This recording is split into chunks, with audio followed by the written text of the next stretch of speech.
Imperalis, perhatikan. Apabila dalam waktu tidak lama lagi perang Pasifik menggeledek dan menyambar-nyambar membelah angkasa, apabila dalam waktu yang tidak lama lagi Samudra Pasifik menjadi merah oleh darah dan bumi di sekitarnya bergetar oleh ledakan-ledakan bom dan dinamit, di saat itulah rakyat Indonesia akan melepaskan dirinya dari belenggu penjajahan dan menjadi bangsa yang merdeka.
Paduka Tuan Ketua yang mulia, sesudah 3 hari berturut-turut anggota-anggota Dokuritsu Zumbicho Sakai mengeluarkan pendapat-pendapatnya, maka sekarang saya mendapat kehormatan dari Paduka Tuan Ketua yang mulia untuk mengemukakan pula pendapat saya. Saya akan menetapi permintaan Paduka Tuan Ketua yang mulia. Apakah permintaan Paduka Tuan Ketua yang mulia? Paduka Tuan Ketua yang mulia minta kepada sidang Dokuritsu Zumbicho Sakai untuk mengemukakan dasar Indonesia merdeka. Dasar inilah nanti akan saya kemukakan di dalam pidato saya ini. Maaf, beribu maaf, banyak anggota telah berpidato, dan dalam pidato mereka itu diutarakan hal-hal yang sebenarnya bukan permintaan Paduka Tuan Ketua yang mulia, yaitu bukan dasarnya Indonesia merdeka. Menurut anggapan saya, yang diminta oleh Paduka Tuan Ketua yang mulia ialah dalam bahasa Belanda filosofi grondslag daripada Indonesia merdeka. Filosofi grondslag itulah fondamen, filsafat, pikiran yang sedalam-dalamnya, jiwa, hasrat yang sedalam-dalamnya, untuk di atasnya didirikan gedung Indonesia merdeka yang kekal dan abadi. Merdeka buat saya ialah political independent, politik onafhankelijkheid. Apakah yang dinamakan politik onafhankelijkheid? Tuan-tuan yang terhormat, lihatlah di dalam sejarah dunia, lihatlah kepada perjalanan dunia ini. Banyak sekali negara-negara yang merdeka, tetapi bandingkanlah kemerdekaan negara-negara itu satu sama lain. Samakah isinya? Samakah derajatnya negara-negara yang merdeka itu? Jermania merdeka, Saudi Arabia merdeka, Iran merdeka, Tiongkok merdeka, Nippon merdeka, Amerika merdeka, Inggris merdeka, Rusia merdeka, Mesir merdeka. Namanya semuanya merdeka, tetapi bandingkanlah isinya. Maaf, Paduka Tuan Yimukyo Kotyo, berdirilah, saya punya bulu. Kalau saya membaca Tuan punya surat yang minta kepada kita supaya dirancang sampai jelimet hal ini dan itu dahulu semuanya. Kalau benar semua hal itu harus diselesaikan lebih dahulu sampai jelimet, maka saya tidak akan mengalami Indonesia merdeka. Tuan tidak akan mengalami Indonesia merdeka. Kita semua tidak akan mengalami Indonesia merdeka sampai di lubang kubur. Saudara-saudara, apakah yang dinamakan merdeka? Di dalam tahun 33 saya menulis satu risalah. Risalah yang bernama Mencapai Indonesia Merdeka. Maka di dalam risalah tahun 33 itu telah saya katakan bahwa kemerdekaan, politik onafhankelijkheid, political independence tak lain dan tak bukan ialah satu jembatan emas. Saya katakan di dalam kitab itu bahwa di seberangnya jembatan itulah kita sempurnakan kita punya masyarakat. 2 miliun pemuda ini menyampaikan seruan pada saya. 2 miliun pemuda ini semua berhasrat Indonesia merdeka sekarang. Saudara-saudara, kenapa kita sebagai pemimpin rakyat yang mengetahui sejarah menjadi swarwihtoh, menjadi gentar? Padahal semboyan Indonesia Merdeka bukan sekarang saja kita siarkan. Berpuluh-puluh tahun yang lalu kita telah menyiarkan semboyan Indonesia Merdeka. Bahkan sejak tahun 1932 dengan nyata-nyata kita mempunyai semboyan Indonesia Merdeka sekarang. Bahkan 3 kali sekarang, yaitu Indonesia Merdeka sekarang.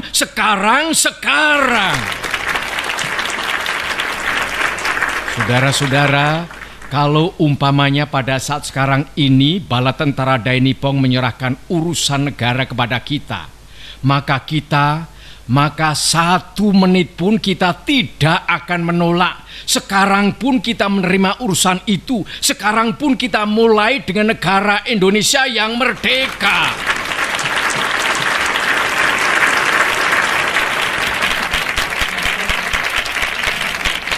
Saudara-saudara, tadi saya berkata ada perbedaan antara Soviet, Rusia, Saudi Arabia, Inggris, Amerika, dan lain-lain tentang isinya. Tetapi ada satu yang sama, yaitu rakyat Saudi Arabia sanggup mempertahankan negaranya. Kalau bangsa kita, Indonesia, walaupun dengan bambu runcing, saudara-saudara semua siap sedia mati mempertahankan tanah air kita Indonesia. Pada saat itu bangsa Indonesia adalah siap sedia masak untuk merdeka.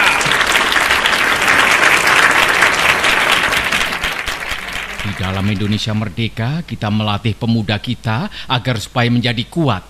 Di dalam Indonesia Merdeka kita menyehatkan rakyat sebaik-baiknya. Inilah maksud saya dengan perkataan jembatan. Di seberang jembatan emas inilah baru kita leluasa menyusun masyarakat Indonesia merdeka yang gagah, kuat, sehat, kekal, dan abadi. Tuan-tuan sekalian, kita sekarang menghadapi satu saat yang maha penting. Tidakkah kita mengetahui sebagaimana telah diutarakan oleh berpuluh-puluh pembicara bahwa sebenarnya international law, hukum internasional menggampangkan pekerjaan kita untuk menyusun, mengadakan, mengakui satu negara yang merdeka. Tidak diadakan syarat yang neko-neko, yang jelimet. Tidak. Syaratnya sekadar bumi, rakyat, pemerintah yang teguh. Ini sudah cukup untuk internasional law. Cukup, saudara-saudara. Asal ada buminya, ada rakyatnya, ada pemerintahannya, kemudian diakui oleh salah satu negara yang lain yang merdeka. Inilah yang sudah bernama merdeka. Saudara-saudara, sesudah saya bicarakan tentang hal merdeka, maka sekarang saya bicarakan tentang hal dasar. Paduka Tuan Ketua yang mulia, saya mengerti apakah yang Paduka Tuan Ketua kehendaki.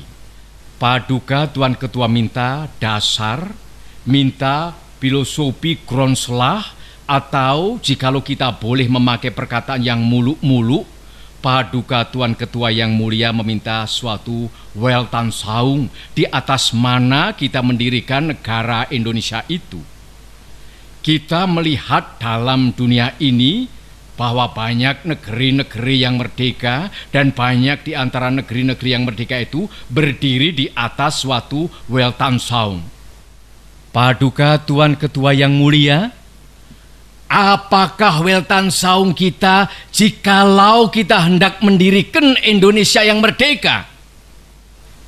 Maka demikian pula jika kita hendak mendirikan negara Indonesia merdeka. Paduka Tuan Ketua, timbullah pertanyaan, apakah Weltanschauung kita untuk mendirikan negara Indonesia merdeka di atasnya? Apakah nasional sosialisme? Apakah historis nasionalisme? Apakah Sanmincui sebagai dikatakan oleh Dr. Sun Yat-sen? Saudara-saudara sekalian, kita telah bersidang 3 hari lamanya.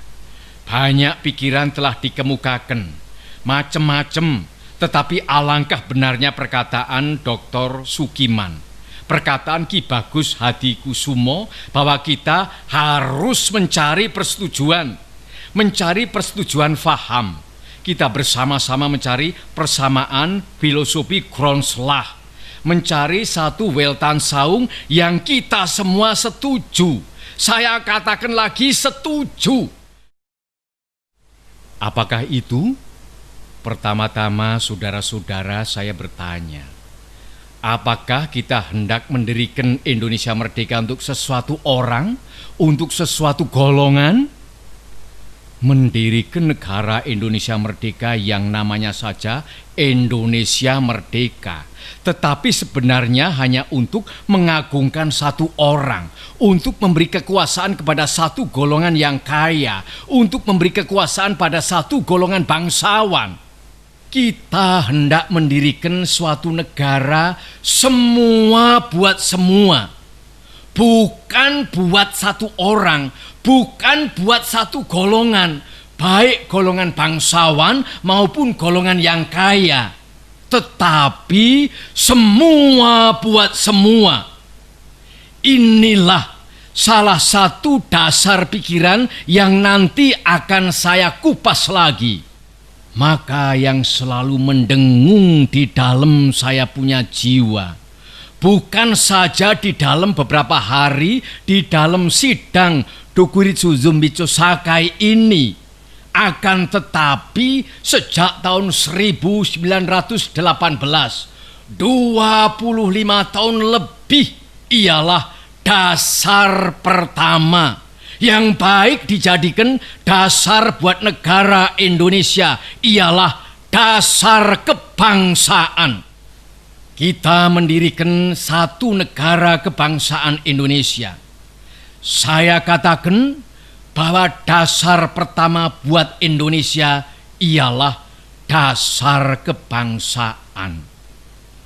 Itu bukan berarti satu kebangsaan dalam arti yang sempit, tetapi saya menghendaki satu national state.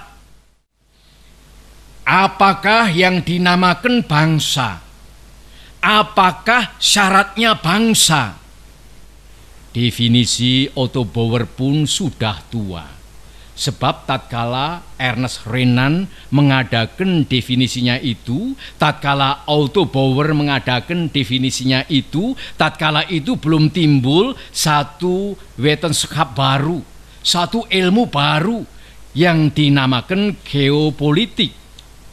Kemarin, kalau tidak salah, Saudara Ki Bagus Hadikusumo atau Tuan Munandar mengatakan tentang persatuan antara orang dan tempat. Persatuan antara orang dan tempat, tuan-tuan sekalian, persatuan antara manusia dan tempatnya. Bangsa Indonesia ialah seluruh manusia-manusia yang menurut geopolitik yang telah ditentukan oleh Allah Subhanahu wa taala tinggal di kesatuannya semua pulau-pulau Indonesia dari ujung utara Sumatera sampai ke Irian. Seluruhnya yang telah menjadi satu, sekali lagi satu.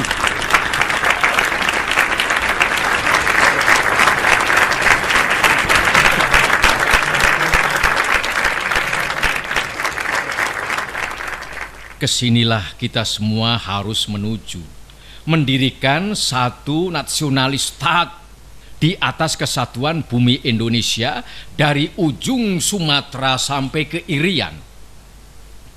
Demikian pula bukan semua negeri-negeri di tanah air kita yang merdeka di zaman dahulu adalah nasionalistat.